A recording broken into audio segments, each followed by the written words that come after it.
ઈશ્વરીય તત્વ કદી બુદ્ધિથી મપાયો નથી અને મપાશે નહીં. જો ઈશ્વરીય તત્વને પામવું હશે તો વેદો, ઉપનિષદો, શાસ્ત્રો, પુરાણો આ બધું ઉઘાડવું પડશે.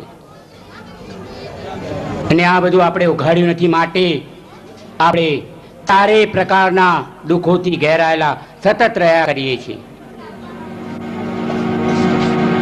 આ દુઃખોમાંથી મુક્તિ મેળવવી હોય તો એક જ રસ્તો છે, અને એ વેદે બતાવેલો રસ્તો. પ્રભુને પામવા માટે અનેક રસ્તાઓ શાસ્ત્રે બતાવ્યા,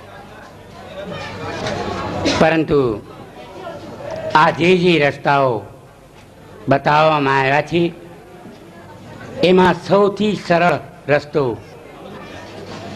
પૂજાનો છે.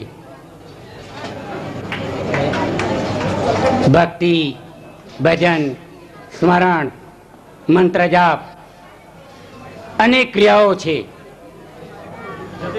પરંતુ પ્રભુ પ્રાપ્તિનો સરળ રસ્તો માત્ર પૂજા.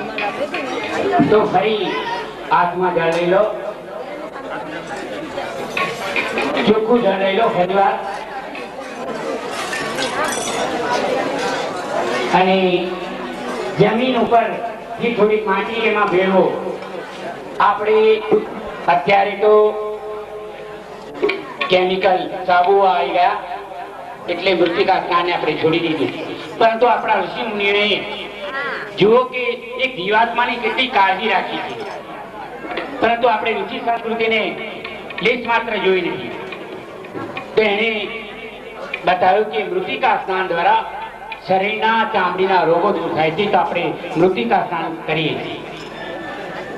હરિ ઓમ ઇદં વિષ્ણુર્વિચક્રમે નિદાનિદરે બાલમ સામોડ્યમસ્યામાનોસોરે સ્વાહા ઉદ્રુતાતિરયાહેન કૃષ્ણેન શતવા